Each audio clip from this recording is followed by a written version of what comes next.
Getting our friends together isn't as easy as it used to be. We get it. Life comes at you fast. But trust us, your pals are desperate for a good hang. And when they hear you stock the party with drinks from Drizzly, they'll be banging down your door. Let Drizzly, the go-to app for drink delivery, take care of the supplies. All you need is an excuse. It doesn't even have to be a good one. It's your dog's birthday. The loquats are finally ripe. Whatever.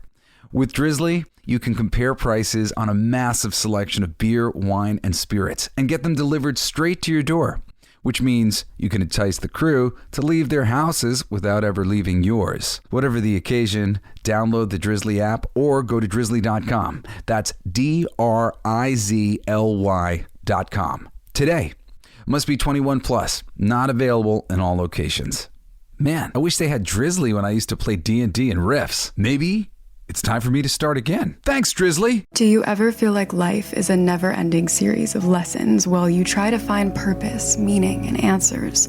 I am Vanessa Fontana, the host of Figuring Shit Out, a podcast where we undertake self-help, coming of age, and healing. As I live my 20s in New York City figuring shit out myself, I've realized that if you spend your whole life trying to get your act together, you don't have a life. You have an act. On Figuring Shit Out, every Sunday you get to normalize the journey of not knowing and be guided into living your life with more intention and ease. The podcast playground. Hooray! Hey! It's my song! Let's sing it! It's gonna be fucking awesome! Come on! It's gonna be fucking awesome! You know the words! It's gonna be fucking awesome! That's it! Sing! It's gonna be fucking awesome! Yeah! All right, everybody, it's that time again. It's me, your friendly neighborhood Snyder Man, the spirit of geek vengeance, the coolest geek alive. Me, myself, Jesse Blaze Snyder. No, please. Hold your applause. Because today isn't about me. Today is about Daredevil.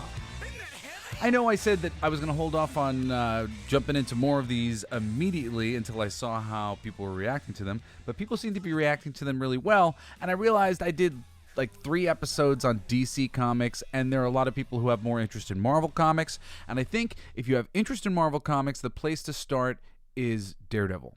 There's some interesting parallels with Daredevil with Batman, but they're kind of aesthetic. If you like the aesthetic of Batman, the buildings and gargoyles and street lights and hand-to-hand combat, that kind of stuff, that's where they're similar. But in general, they're actually very different animals spiritually. Even though Frank Miller is associated with Daredevil and he's associated with Batman, I think the characters have much different spinning wheels.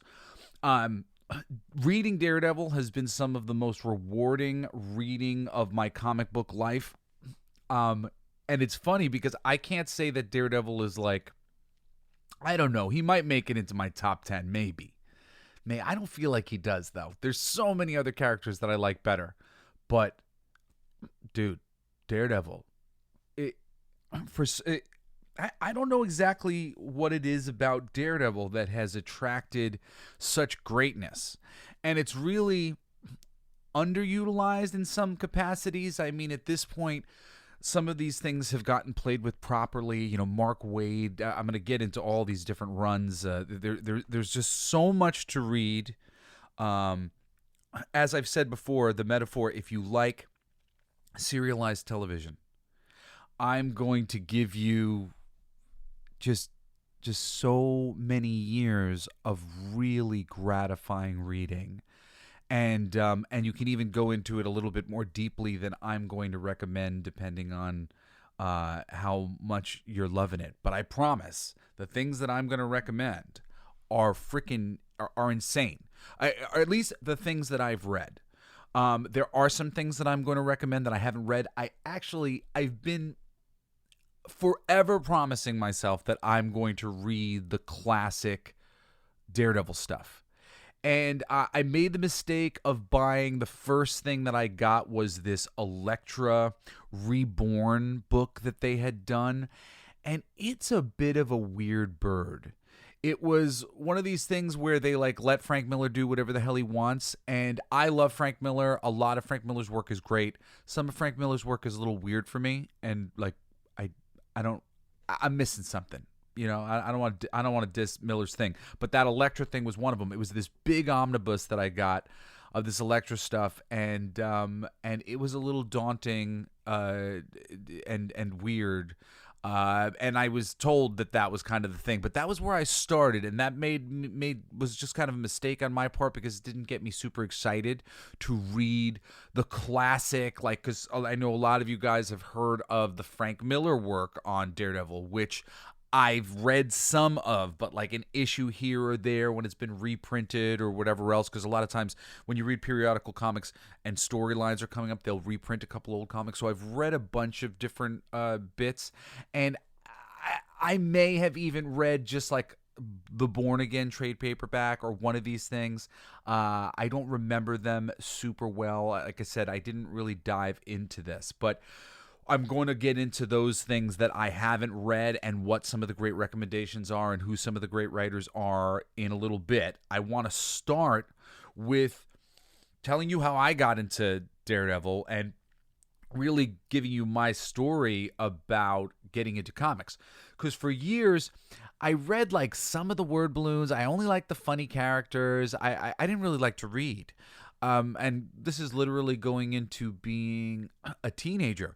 But I guess around that time, 11 or 12 or 13, I picked up an issue of the Savage Dragon when this character Bedrock, this was the third issue of the miniseries that kicks off the ongoing series of Savage Dragon with the next issue, number 1. In this issue, Bedrock, or now known as Badrock, he guest starred. And I really liked that character because he just said silly, infantile things that made me smile.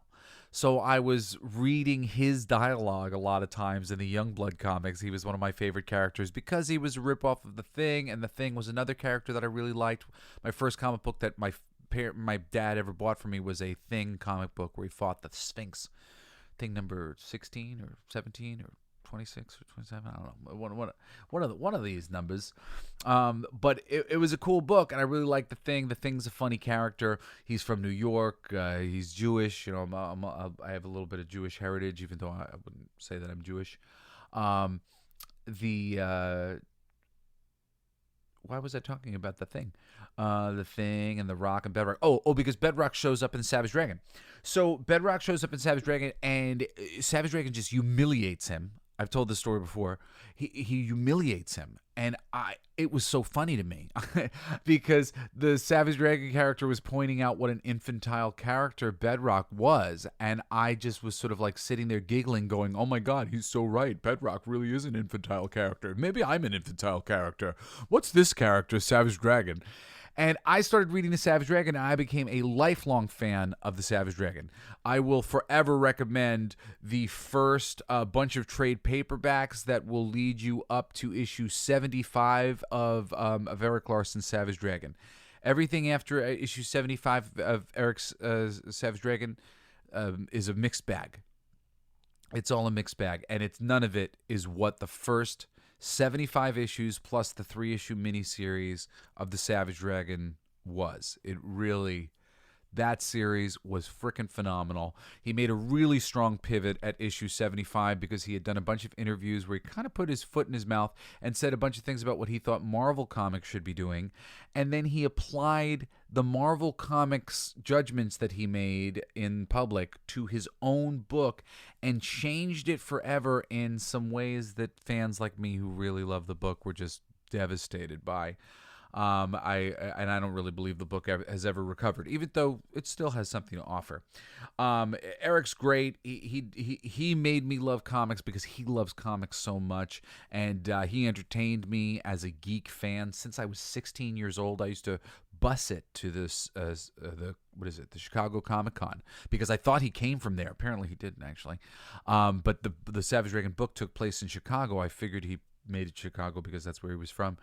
And I would go to Chicago Comic-Con and I would harass him. I would go to these like little fan meetups and I would literally give him 100 books to sign for me. And I met Robert Kirkman that way. He and I were both huge Eric Larson psycho-fans, long before he was Robert Kirkman the way you know him. He was doing a book called Battle Pope at the time, and I was, just like starting to put my portfolio together for that thing. Actually, I think I was hiring Chris Cross, who was working on one of my favorite books, Captain Marvel. I hired Chris Cross to do a 6-page intro preview to a book that I did called Reckless that I was really excited about, and I'm still proud of that little preview. And Chris Cross has expressed interest in doing it over the years. Maybe one day he and I will pitch it to Image or something like that. But this was really my pathway to comics, The Savage Dragon. When I started working at 7-Eleven as like a 16-year-old and I read Savage Dragon, there was still a certain amount of Marvel and DC comics on the newsstands, including a book called Deadpool, which I had heard was funny. And I love Savage Dragon the most because it really had a lot of humor. And at the time, humor was what I was most interested in when I was younger. And still, humor is one of my favorite things. One of my favorite things to write. Favorite things to, if you hang out with me, all I'm going to do is try to make jokes and stuff, like try to make us all laugh because I like to laugh. And Deadpool, that book opened up my doors to a little something called advertising, because I would pick up books that were associated with Savage Dragon that Eric would advertise. But Eric's company was Highbrow Entertainment, a small company within Image Comics. There wasn't necessarily a lot of ads for all these other things, and I wasn't super interested in those things. But Deadpool, I loved. Joe Kelly, one of my favorite writers. Joe did a little bit of writing on Daredevil. I'm not actually prepared to talk about any of his writing on Daredevil because I've never actually read it. I've always wanted to. Again, these are older Daredevil things. I love Daredevil. I have so much Daredevil that I have read that I'm going to recommend to you so happily because it's great stuff. But Joe was writing Deadpool, and because he was writing other books, like he wrote some X-Men at the time, and that was being advertised alongside the Marvel Knights, which brings us to Daredevil. Joe Quesada, Jimmy Palmiotti, they came in as like editors of a line. They were given 4 books, 4 characters to kind of have to take care of and do something interesting with. And they chose Daredevil, the Inhumans, Punisher, and Black Panther. They basically hit it out of the park with 3 out of 4 of these. They would eventually take another swing at Punisher, which is the one that they screwed up the first time. They had him as like this weird angel. It was just the storyline was just not appropriate for the characters. It was wrong for his idiom, sir. The book Welcome Back Frank, which later came out through the Marvel Knights imprint, is great. I was going to recommend it later, but I'll recommend that now. If you're interested in the Punisher, Welcome Back Frank is a great place to start, and it'll get you on like a lifelong journey of the Punisher if you just follow the breadcrumbs from there, because I don't want to get into the Punisher today. I want to talk about Daredevil. But Daredevil is featured in Welcome Back Frank. He's got a pretty good few good scenes in there. Anyway, my journey into comics really began here with the Marvel Knights line, because I was reading the X-Men books because I like Joe Kelly, and I thought, well, maybe it'll be funny, at least a little funny, and I like the X-Men animated series, so I read that stuff, and that stuff was good, and it got me into a lifelong habit of reading X-Men comic books. But the Inhumans and Black Panther and Daredevil for the Marvel Knights, those 3 books like changed my mind about comic books, because I was prejudiced, as most people are. And if you're out there and you're hearing this, you're probably like, oh, well, I'm like a little prejudiced about comics. Like, I thought they were lame to some degree. Like, I liked the art. I loved beautiful art. And I was like, well, that's beautiful art. But I didn't really think the stories were going to be anything. So many people think that, like, this is why some of the films and the TV shows aren't so good, is because the people making them don't think it's supposed to be. They're like, oh, well, nobody expects this to be good. It's like it's comic books. But it's actually when comic books are taken seriously and done really well that you're like, holy shit, what an incredible experience this is. These people, this small group of people have created this immersive world that lives and breathes, and I can just feel it because I can see it, and it's so well defined, and the telling of the tale is so compelling and interesting. You just don't know until you read. Like if you read a few dozen recommendations from my Comics 101 list that I did, I don't know, like a month ago now, and you don't like anything, then comics aren't for you, I guess. Even or my taste isn't good, and maybe you should try something else, somebody else's taste. But I promise you, there's something in there for you. There's something in there for everybody, and I think I explained all those ones in that way. Daredevil, I think, is a book that kind of has something for everybody. It's heavy. It tends to revolve around his relationships, his friendships, and his romantic relationships. And he's got a lot of hot and heavy relationships. So it's like a real heavy soap opera. It's not light and fluffy like Spider-Man. It's bloody, and it's dark, and it's the underworld. And when it is good, it is fucking great. And there is so much in here that is great. There is so few Daredevil that I've ever read in my life that isn't freaking awesome, or at least pretty good. But I'm going to tell you about some stuff that's fucking awesome. Okay, kicking off this thing here, and I'll just say that if you ever want to look into those Marvel Knights offerings that I entered in with, The Inhumans by Paul Jenkins and Jay Lee, incredible. Nothing with the Inhumans has ever been done to top it. That thing frames them so wonderfully. The moments with Black Bolt in the Illuminati and some of the other pieces that have been done in the comics. There's some cool things, and they all stem from how cool that initial Inhumans miniseries is. Nothing ever tops it. And I read like every Inhumans thing that they ever tried to do after that, because I was so in love with the Inhumans because of that miniseries by Paul Jenkins. And Paul and Jay Lee go on to do another series, The Sentry, which is fucking awesome too. You can get the trade paperback for that. They really pulled the punch with this and made the dude kind of crazy and evil and a lot of things that I don't really love. I really liked what Paul Jenkins was trying to do with the Sentry when they were really taking the good part of him seriously. This miniseries is great. Unfortunately, a lot of things were abandoned after that. But there was tons of great things that came out through the Marvel Knights line. Like I said, you also that Black Panther series by Christopher Priest. You can get those trade paperbacks. They're fucking awesome. There's a book called The Hood, with Parker Robbins. Great character, really interesting anti-hero. Again, Brian Michael Bendis took that character and really kind of raped and pillaged him for just, purposes that he needed. I think he was like probably forced to use the character and therefore just used him the way that he wanted to. But the initial miniseries of that thing, and there's a lot of Marvel Knights series that are worth checking out, so you can go into a whole rabbit hole of the Marvel Knights miniseries.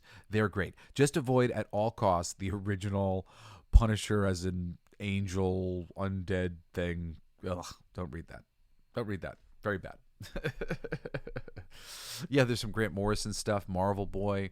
There's a whole bunch of good stuff. Black Widow miniseries. A lot of the Black Widow miniseries are weak. The things that I'm mentioning are the things that are really strong. Try to focus on that. Okay. So, the Kevin Smith written and drawn by Joe Quesada and Jimmy Palmiotti Daredevil series is freaking unbelievable. Joe Quesada and Jimmy, they continue on for a little bit more than this initial arc by Kevin Smith.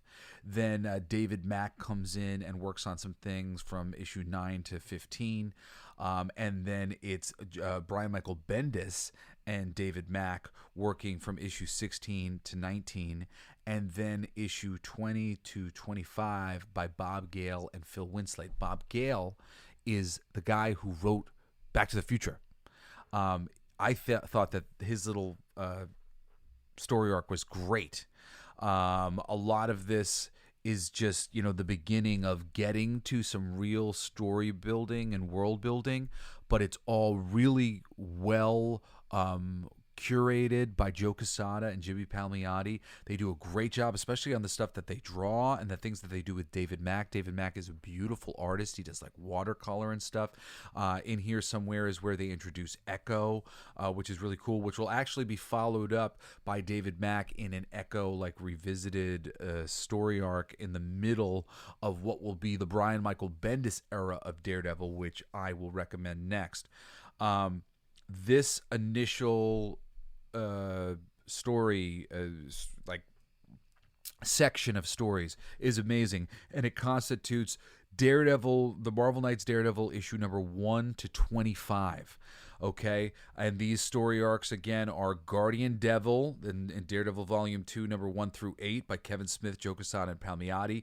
Parts of a Whole, which is issues 9 through 15 with David Mack, Quesada, and Palmiotti, and Wake Up, which is 16 through 19, Bendis and Mack, as well as that last story arc, 20 through 25 by Bob Gale and Phil Winslade. I forget what that story arc is called, but there is a collection of it, I'm sure. All right. So this initial run was enough to knock my socks off, make me like, wow, cool, Daredevil's awesome. It gets kind of artsy for a second with David Mack being brought in, and they introduce this Echo character, and there's a lot of cool stuff. There's a little storyline where you meet Ben Ulrich, who's a reporter for the Daily Bugle. He's a real kind of cool character who's like a confidant for Daredevil, who he's got history with in the previous the classic Daredevil stuff, which I'm going to get into a little bit later. And Daredevil, I think, having an interaction with Leapfrog and Leapfrog's kid, and it's kind of a heartfelt, cool story. So it really shows a range of the types of stories that can be told with these superheroes, and it's all really interesting and good. And the initial story by Kevin Smith is really fucking good. Like, you don't expect it to be so good because his comedy movies are like, okay. Like, I mean, I love some of them. They're really funny. And but how well made are they? They're okay. They're like, I don't know. Do you expect him to deliver the goods? Like, he really delivers the goods with this Daredevil. I was very surprised and shocked. Like, it's great. And introduced me to Bullseye, a character who is one of my favorite characters in all of comics. Just as a villain, he's just such a pure, simple villain who so many good writers have done so many interesting things with, and Kevin Smith is the first that I read doing really interesting things with Bullseye. But oh my God, there are many more. Actually, that's not true. No, I guess that is true. Because the 1-2 punch was Joe Kelly used Bullseye in his Deadpool run, and I loved Deadpool and Bullseye's relationship. If you ever get a chance to go back and read Joe Kelly's Deadpool, is great. Some of the way it's written is a little bit long in the tooth exposition wise. Stylistically, that was the style of the time. Joe is actually one of the few writers like that who had a style like that and has adjusted his style over time to be more contemporary. And I prefer his style later, but still, as just reading the stuff at the time, I loved that stuff. It was really, really good. And the stuff with Bullseye and Deadpool is fucking great. To this day, as a toy guy, some of my favorite toys to play with are Deadpool and Bullseye together as a team, because Bullseye just does not give a fuck, and Deadpool does. But at the same time, Bullseye has this really dark sense of humor, and so does Deadpool, and they make each other laugh in really dark, terrible ways. It's wonderful. It's really wonderful. Highly recommend that. So this was part 1 of Jesse's Daredevil reading. I'm recommending this is where you start, but you can start also here.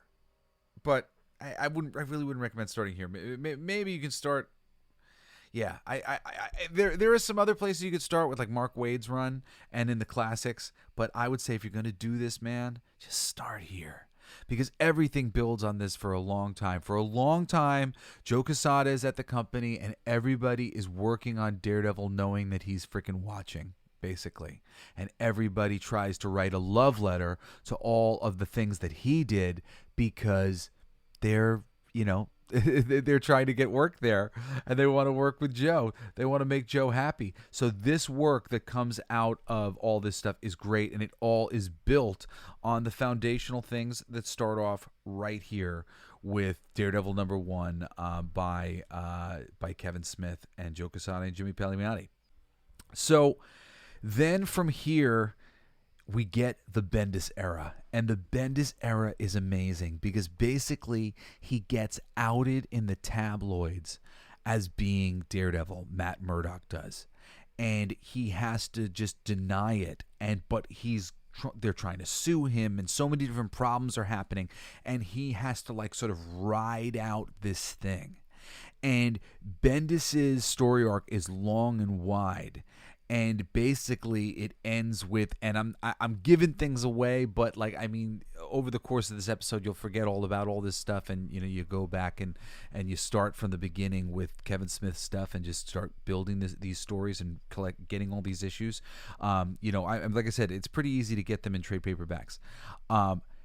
The end result for the next writer who comes in is Matt Murdock's in jail.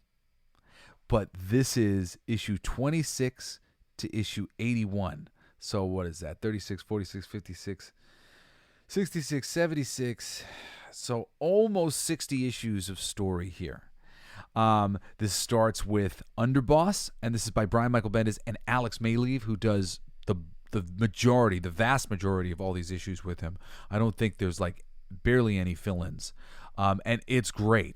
Underboss, which collects issues 26 through 31. And granted, you can get this whole thing, just the complete Brian Michael Bendis compendium, which will also include other issues from the previous run that I was talking about, run #1 coming off of Kevin Smith. These Brian Michael Bendis Daredevil things are just freaking awesome.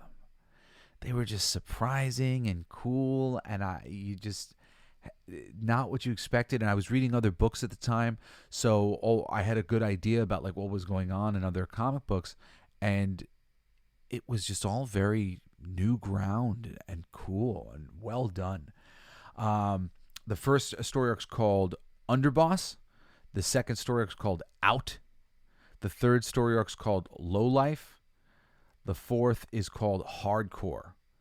The fifth is a David Mack fill-in where he writes and draws the whole thing. It's very cool. It's Echo Vision Quest, and it's the return to Echo from when she was introduced in around issue 15.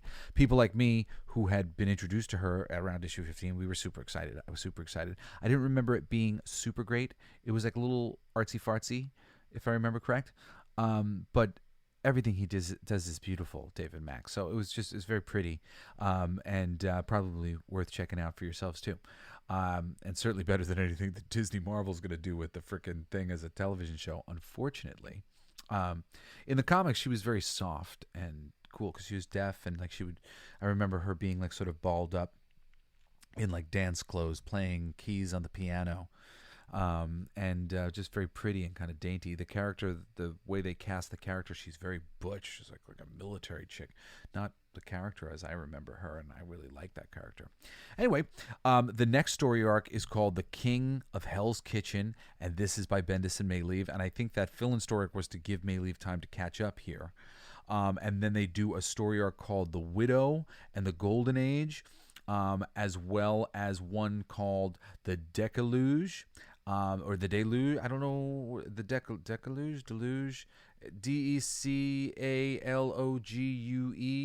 I'm not exactly sure how to pronounce that, forgive me. That was a great story arc. That was basically the story arc where things really started to fall apart. Because without, things hit the fan, and then a lot of shit goes down in all these different story arcs, 40 issues of story. And then the Deluge or whatever, those issues were phew. And then the final story arc is called The Murdoch Papers. It's freaking awesome. It leads into the next run of Daredevil, which I highly recommend. Again, these guys are building all on top of one another. And this is by Ed Brubaker and I think Michael Lark mostly.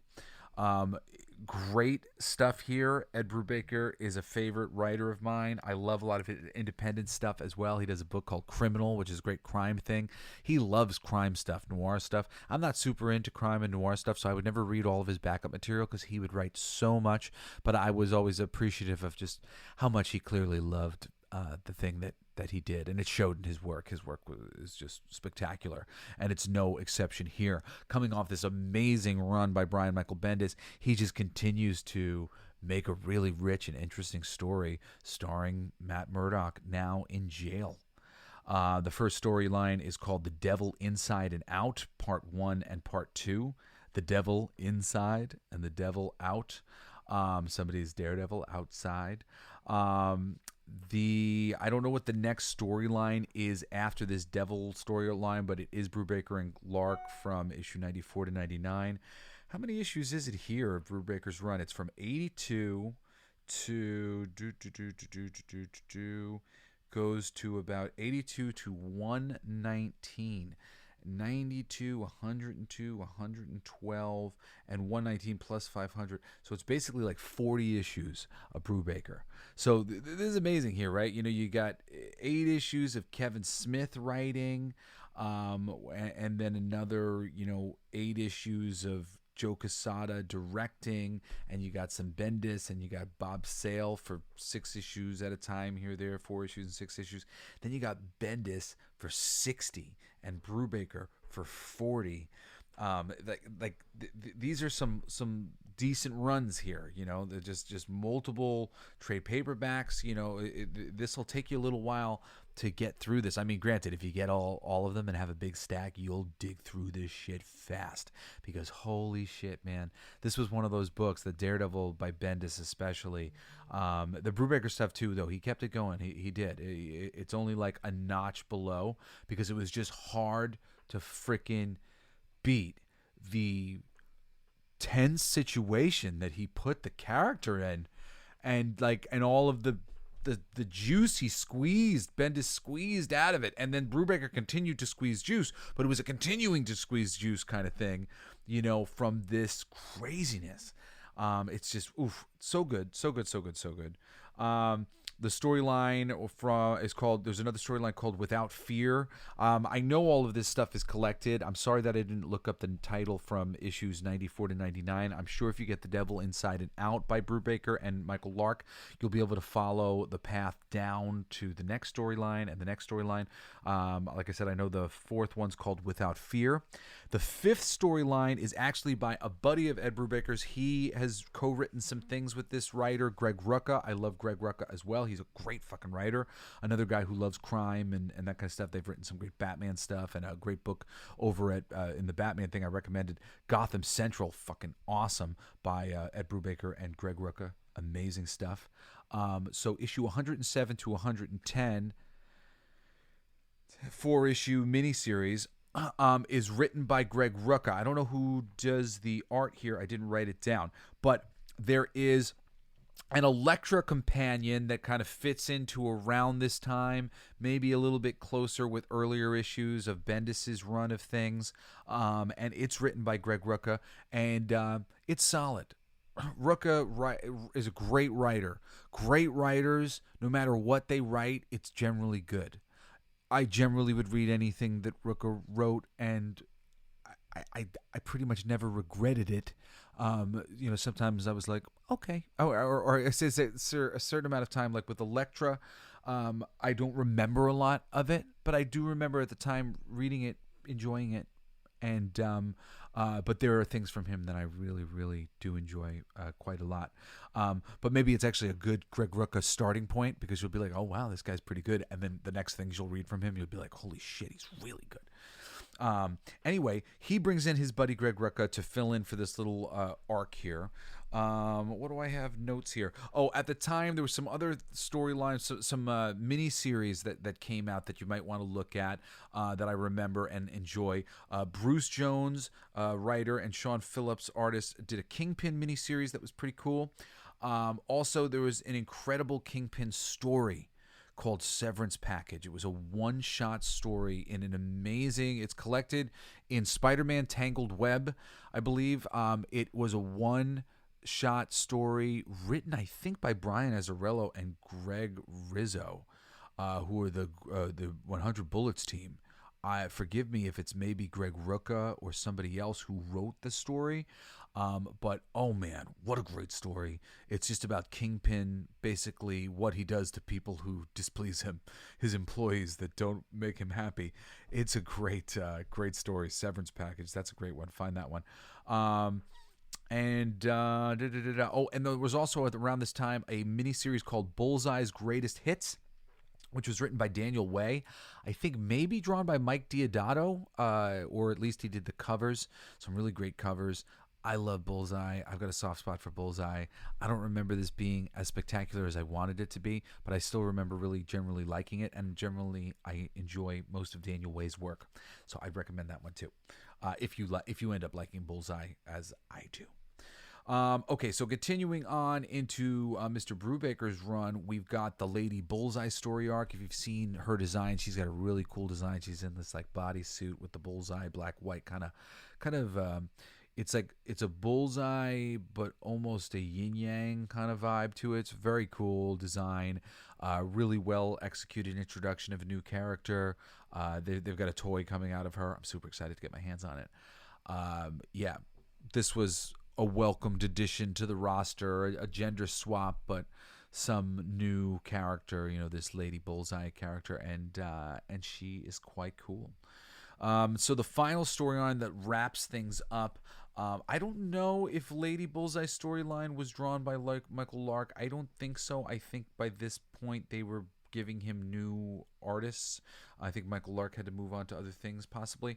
But there's a storyline called Return of the King, which goes through issues 116 to 119 and issue 500, which basically merges the original numbering of the comic book into its classic numbering, what it would have been if Kevin Smith's Daredevil had continued the numbering of Daredevil where it had left off prior to its relaunch. So this was done by, I think this arc was by David Aja. David Aja is great. He did another great story arc with Ed Brubaker on Iron Fist. Pretty positive it was Ed Brubaker and David Aja. Definitely David Aja who did the artwork. I have the David Aja Iron Fist sigil tattooed on my chest because I thought it was so cool and elegant. Love his work. And this finale to Ed Brubaker's run really makes it all worth it. Like, he so sticks the landing here. Which is why the next storyline called Shadowland is as disappointing as it was. It's just like, ugh. Somebody reminded me when I was looking through various lists and stuff that other people had posted and researching, trying to just get all these numbers and get all these artists and names and stuff so that I could recommend properly all of these books. They mentioned that the point of this story was like editorial wanted to reset everything from the way Brian Michael Bendis had made it known that he was Daredevil, and I didn't remember that necessarily being a storyline plot point that changed. Maybe it did at the very end, because I was fucking over this storyline. Like, seriously, after all of the goodness of 100 I'd read 100 issues of brilliance, 120 something issues, plus all the miniseries and cool stuff that had come out at that time in support of this, which again, because Daredevil was Joe Quesada's baby and he ended up becoming the editor-in-chief and was getting promoted to the company, everybody was like, shining him by like paying attention to the work he did and building on all this great stuff. And he paid attention to the work that Frank Miller did, and Kevin Smith paid attention to the work that Frank Miller did, and they had built on that stuff. And this corner of the Marvel Universe is just so well done. Well, Shadowland just kind of walks back on all these things. It gets really mystical. It gets into that mind control thing, which if you've ever watched a television show, like, how about Smallville as an example, where they started using that red kryptonite way too often, and, freaking Clark would be really just a total dick to Lena Lang because he's getting mind controlled, and you're just like, oh God, fucking mind control. So this is like a mind control storyline in Shadowland. I didn't even plan to talk about it this much. I really believe that you should finish this shit with Ed Brubaker, and then just do not read what comes after it. Do not read Shadowland. Just skip over it completely. You don't need to read it. It will not change your life. Okay? But the next thing that you do need to read, and a place where you could start if you wanted to, the next two arcs that I'm going to tell you about, they are amazing, and you could just start here if you wanted to. But I actually believe that if you start with where I told you to start and then continue, you are going to be a happy camper. Okay, so this is volume 3 of Daredevil, which gets relaunched, written by by Mark Waid. Mark Waid is one of my favorite comic book writers of all time. I had the pleasure of working with him when I was at Boom Studios, working on Boom Kids, and had be able to get editing notes from him and whatnot. He's a total hero of mine. I think he's a brilliant writer, and this work that he did on Daredevil here is some of his greatest work of all time.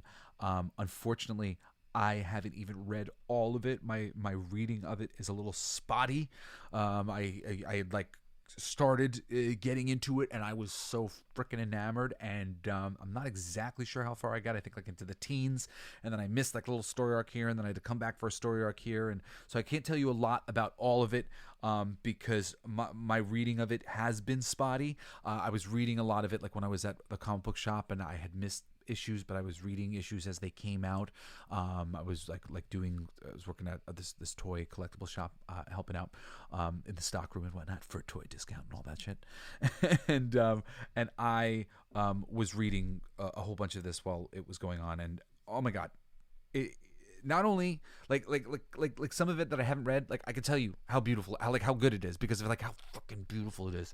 The artwork that some of these freaking artists are bringing in, and all of the artists is just a collection of people like Chris Samney, who's really great, and Paula Riviera, who's great. It was I just all these artisan sort of artists they gave to him.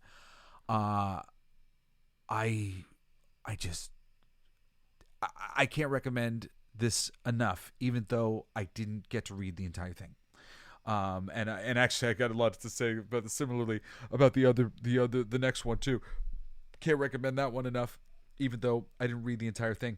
But we'll get to that in a second, because first I just want to go through these story arcs and some of these things right here real quick and give you some of the information that I do know.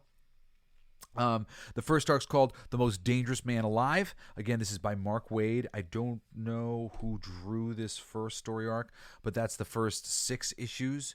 From there, there's Christmas Journey at issue number 7 by Paula Riviera on the artwork with Mark Waid. The Purple Children. Yeah, see, I just have, these are just some of the best storylines that were from the thing that I was writing down. Okay. I didn't write all of these down with the names of the storylines. The book essentially goes 36 issues with Mark Waid writing, and then an additional 18 issues with Mark Waid writing, and generally Chris Samney on the art, and I don't think very many fill-ins. So what's that? 36, 46, so 54 issues of these Mark Waid books here. They are really great. You've got there's a storyline by Jock as on the art called The Return of Bullseye. Fucking awesome stuff. There's a crossover in there that includes issues of, I'm not sure if it's Avenging Spider-Man, some sort of weird Spider-Man title, and Punisher or something else called The Omega Effect. There's a trade paperback for that, for the Omega Effect crossover, so you don't miss that storyline.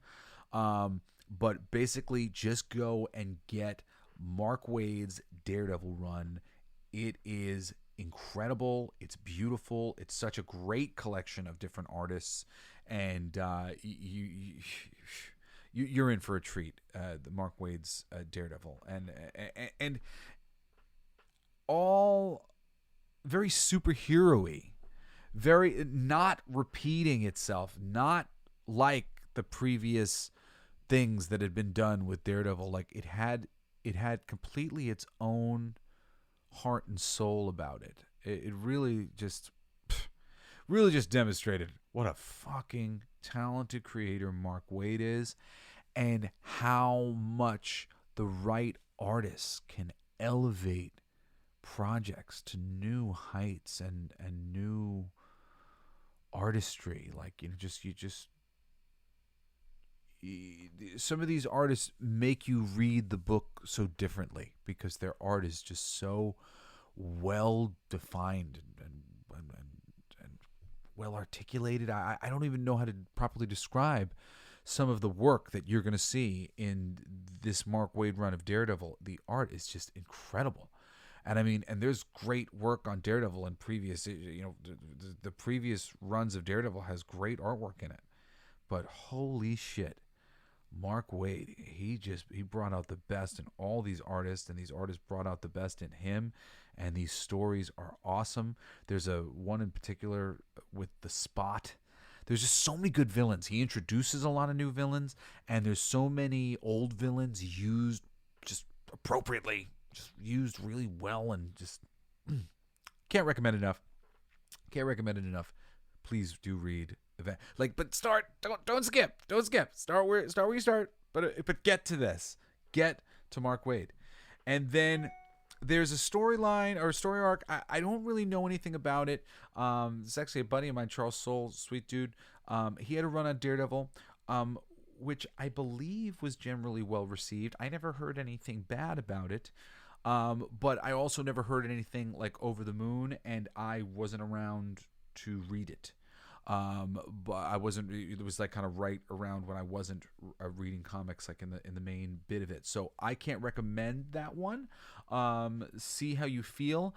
I didn't feel like I needed to read that run of Daredevil in order to enjoy all of the greatness that is the next one that I'm going to recommend, which is by Chip Zdarsky and Marco Cicchetto. Shout out to Marco Cicchetto. Marco is awesome. Me and Marco, his first art at Marvel was my first writing at Marvel. Our first work ever together, and he and I have been friends ever since. He is such a wonderful creator, wonderful guy to work with. He elevated my Deadpool story like you wouldn't believe. The Deadpool story, which was the work that I worked on with him back in the day, and he is just really passionate and brings that passion to his work. And no different for this Daredevil run. I didn't go to the bother of writing down each one of these story arcs and whatnot, but suffice to say, it's Chip Zdarsky and Marco Cicchetto on Daredevil. It's like a issue 1 through 36. I don't know what volume that would have been. It might be like volume 5 by that point, and volume 6 is the 1 through 14. So, but what's that?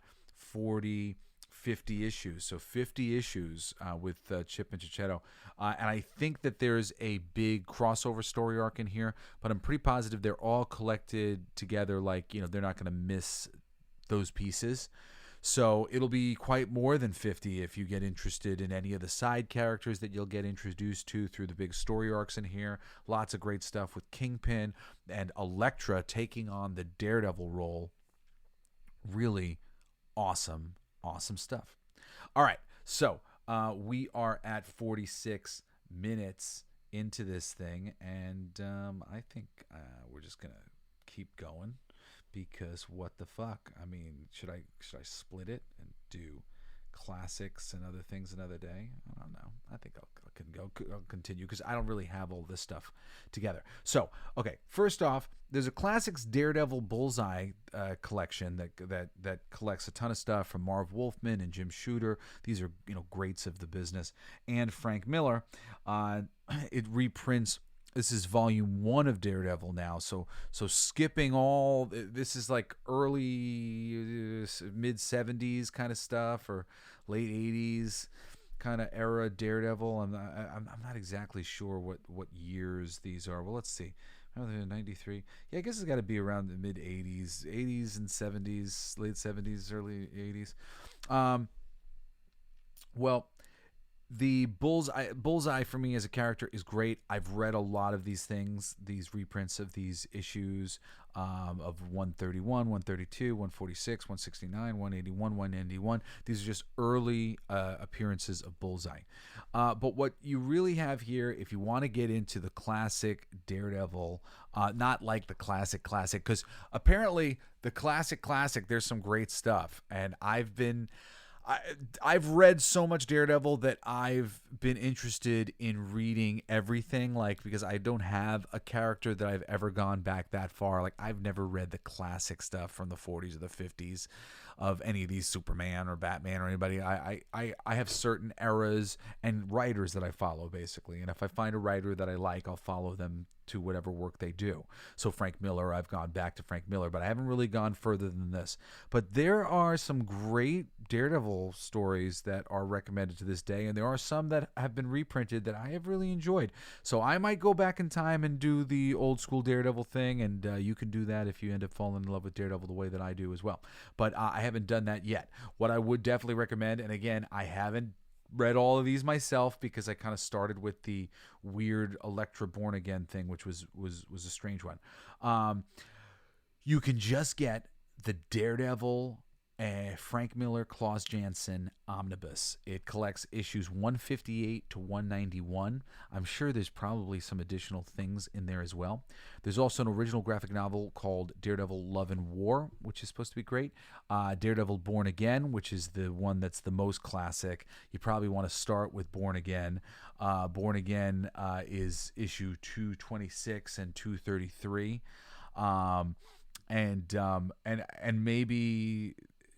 And I don't know if this is actually saying that the omnibus collects Love and War and Born Again and Daredevil the Man Without Fear. I'm thinking maybe it did. So the omnibus will have all of these things, and you'll get, Frank Miller's big works. The later thing that he did was in '93 with John Romita Jr., which was Daredevil the Man Without Fear. I wasn't a huge fan of that story arc.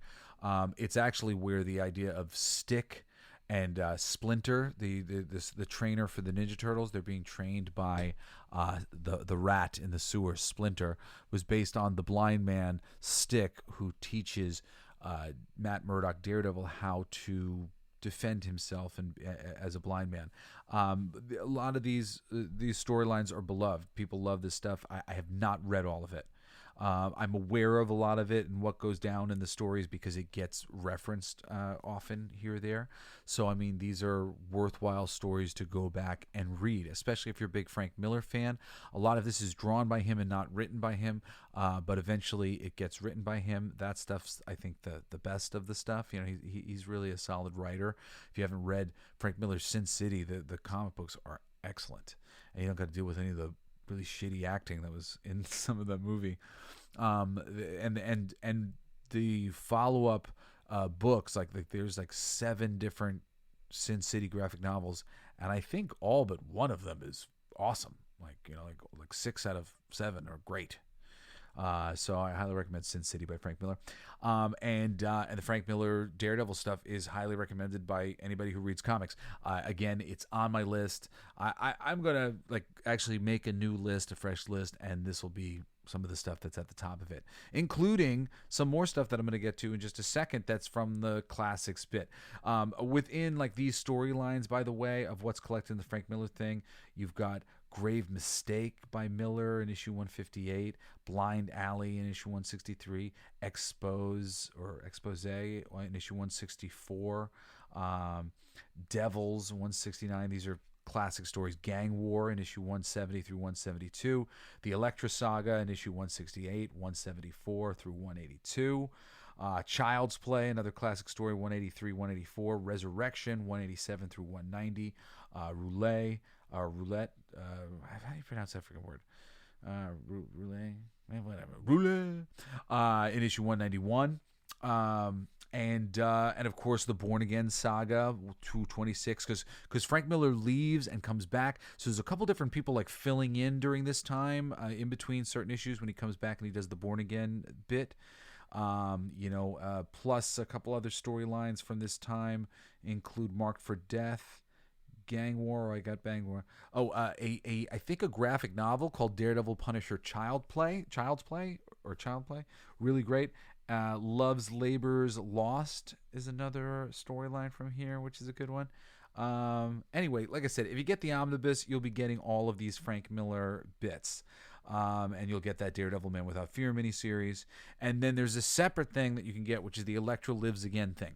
But only get that if you like that Frank Miller by Ronin, or like that weird stuff. Like, it's really weird.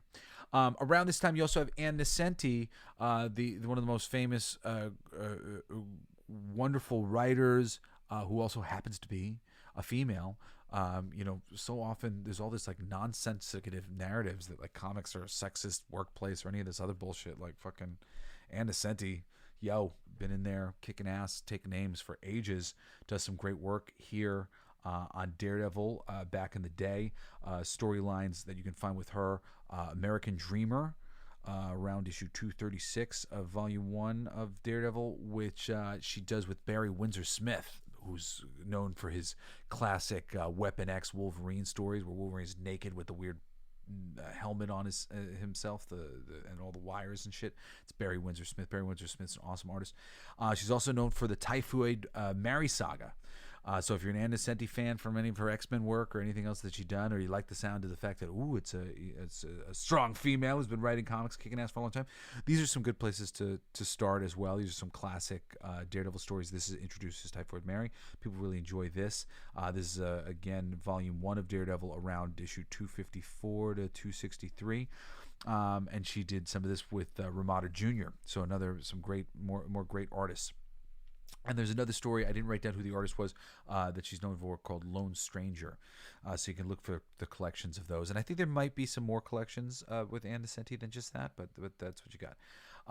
Other than that, we got Deadliest Night of My Life is a classic story, issue 208.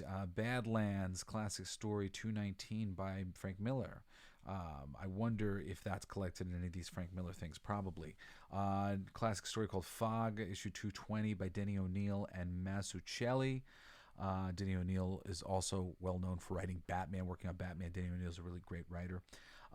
Beer with the Devil, issue 269.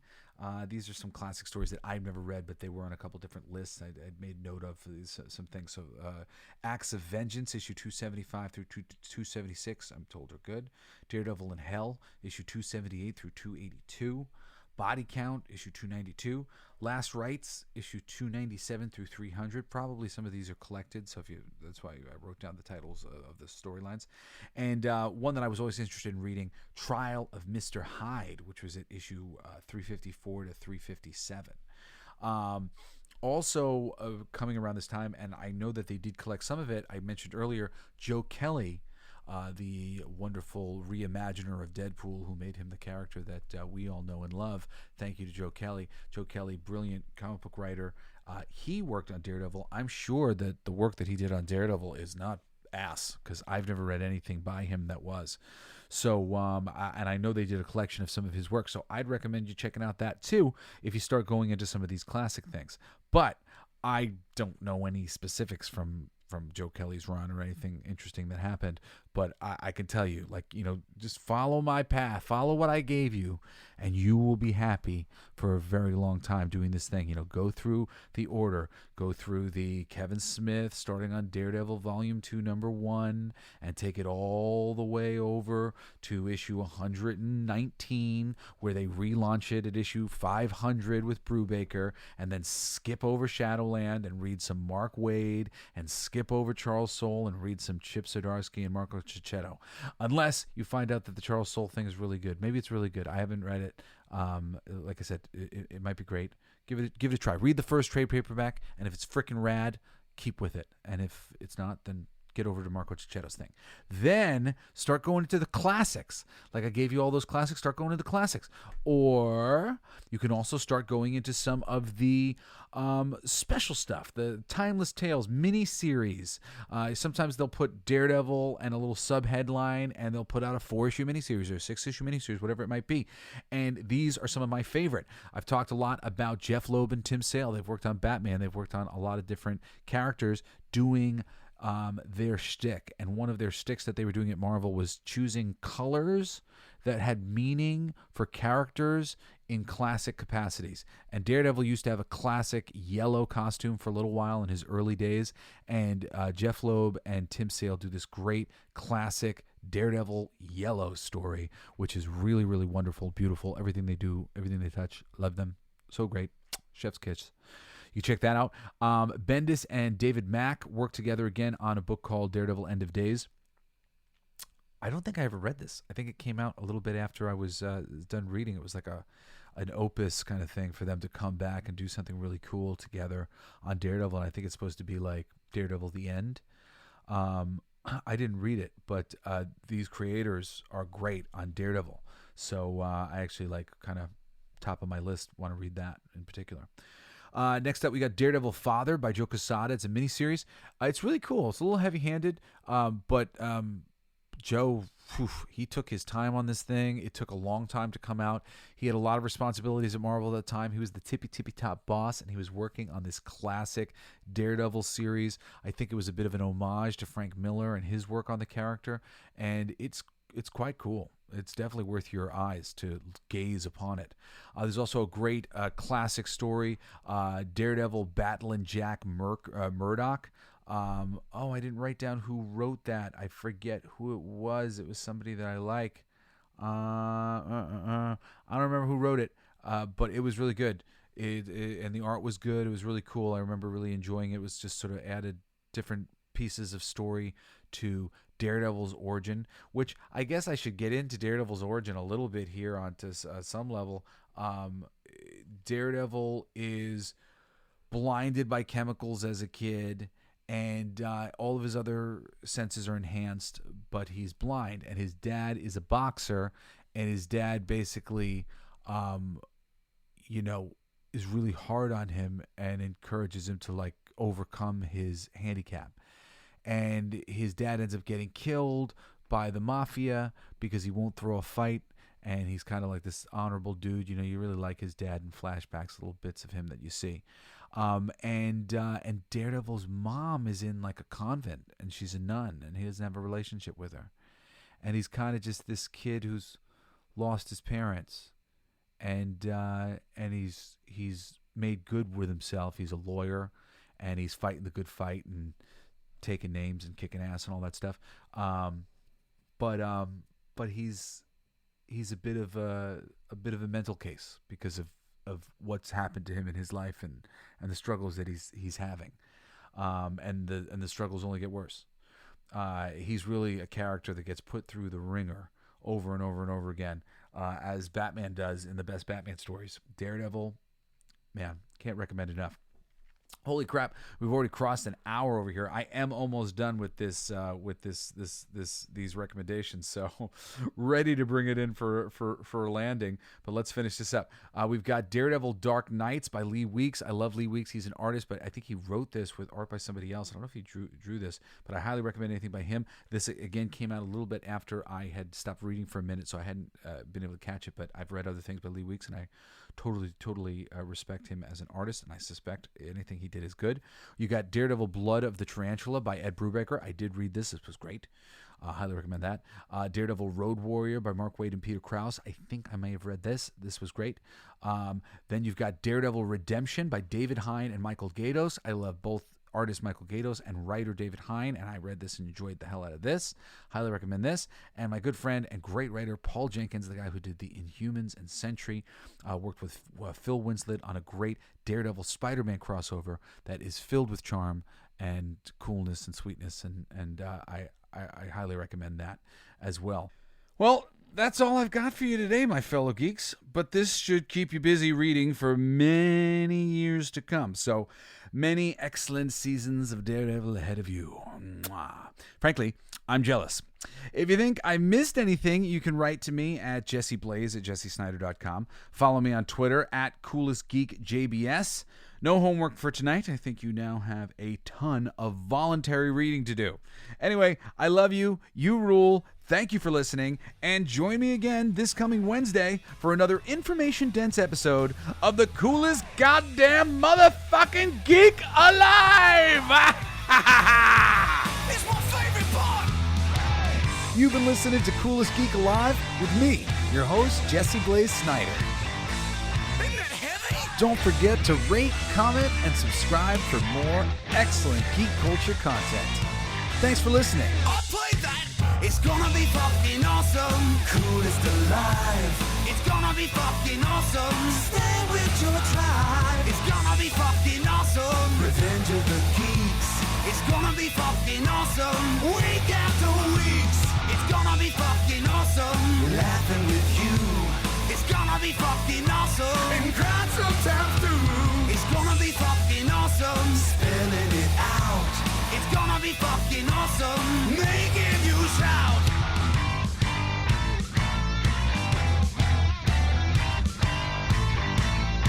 I'm a genius. I got lyrics coming out me bum for days.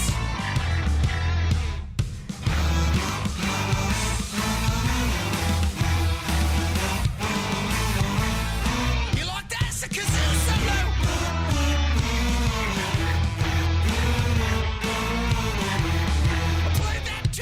It's gonna be fucking awesome. Talking some shit. It's gonna be fucking awesome. Living your shit. My voice is fucking awesome. Food in our mouth. It's gonna be fucking awesome. Get in the mouth. It's gonna be fucking awesome. Tell all your friends. It's gonna be fucking awesome. Call right or text. It's gonna be fucking awesome. Raising the bar. It's gonna be fucking awesome. Straight to the stars. It's gonna be fucking awesome. It's starting soon. Straight to the top. Awesome. Passing the moon. It's gonna be fucking awesome. On with the show. It's gonna be fucking awesome. Ready, set, go. It's gonna be fucking awesome. Fucking awesome.